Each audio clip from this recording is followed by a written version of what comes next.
Did you ever walk through the hall at school when the other children were in their rooms? Did you ever listen to the sounds that come from the rooms? Some rooms sound like this. What's happening inside? It looks as if everyone is busy at work. But it's so noisy. What makes the room so noisy?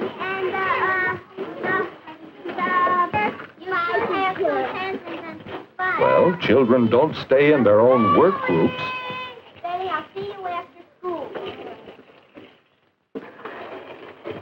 Sometimes children drop things on the floor.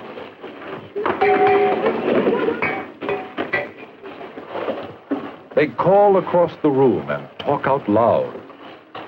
Daddy, can I use the golden crayon? Sure. And you still want to? Yes. It's hard to think about your own work in such a noisy room. You couldn't learn very much here. That's right, darling. Well, where did you leave off then? I left off first, And you couldn't be proud to be part of such a noisy room, could you? Going to that little girl.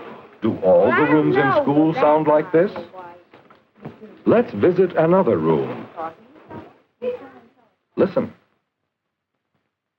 It's so quiet. Aren't there any children in this room? Would you tell us what we read? Oh, there are children here. And they're all busy, too.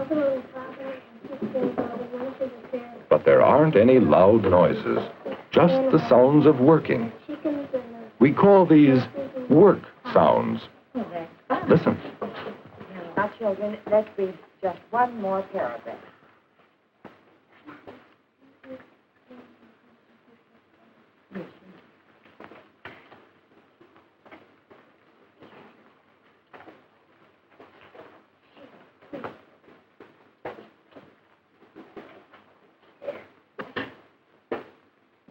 All right, you may close your books and go back to your seats. You children may go back to your places, too.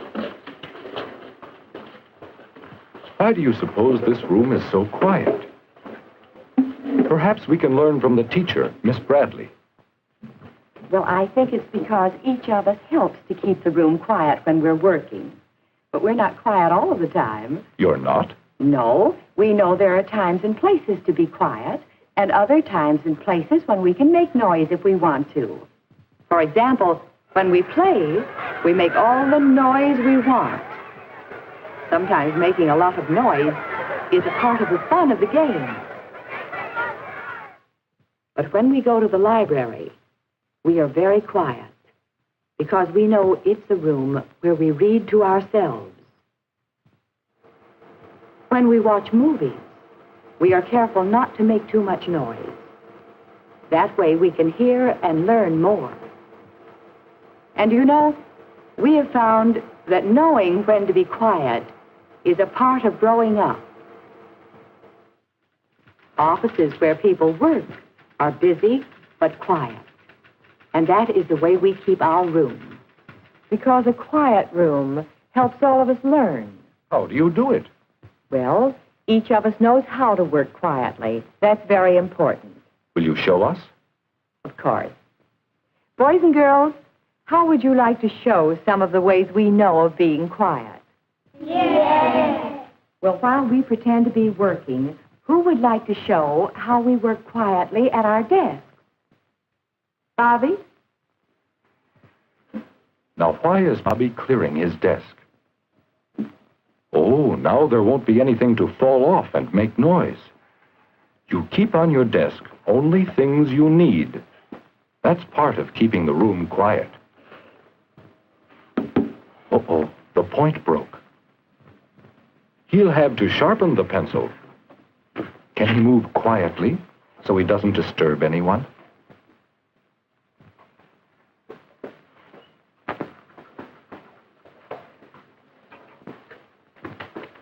Do you think you could walk this quietly? Listen to this work sound.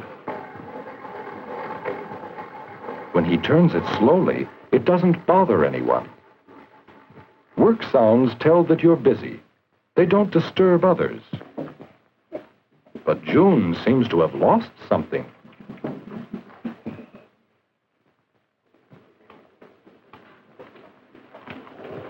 Look, an eraser. Whose do you think it is? Bobby won't talk to June, will he? June, is this your eraser? Yes, thank you. You're welcome. Oh, whispering is the quiet way to talk when you have to talk. Well, Bobby has moved about quite a bit without disturbing the class. Could you do all that as quietly as Bobby did? Now let's suppose Bobby wanted to get something from the cabinet. How would you do it quietly, Bobby?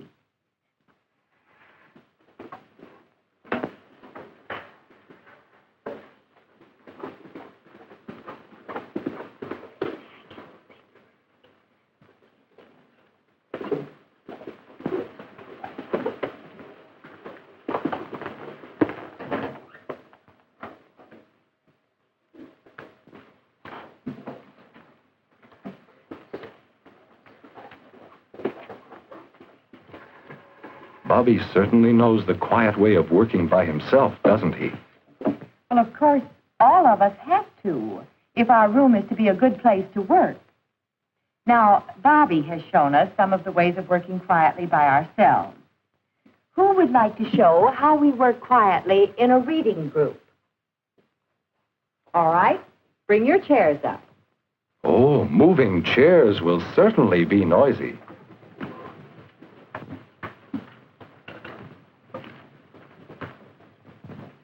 Well, there is a quiet way to move chairs, isn't there? There wasn't much noise at all.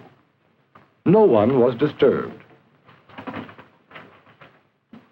Well, it's good to see you all so bright and cheery this morning. And look, they all have their books with them. Now they can get started without having to wait for any children to get ready. Good.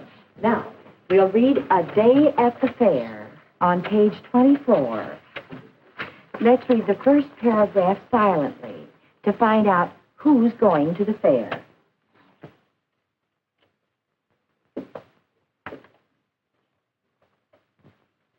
All the children are quiet while they read, aren't they? Who can tell us who is going to the fair? Philip. Mary, Mother, and Father. That's right. See how no one else talks when someone is speaking? It's fun to work together that way. Do you think you could work together that well? Now we're going to show you how we work quietly together in another way. Who wants to show how we're quiet when we work on our model farm? All right, go ahead. Now you return to your desk, and we'll all pretend again that... How will the children work quietly here? Where should I put the tractor? Over in the prairie. They speak very quietly. When one speaks, the others listen. That's polite. They stay near the table. They are not bothering children working nearby. And see how well they work together and do things together? Now let's see. Have we shown you everything? We saw that there are times for noise and fun, such as play periods, and times for quiet and work, such as the library or our classroom. And we saw some ways of working quietly. You remember how Bobby showed us ways to work quietly by yourself,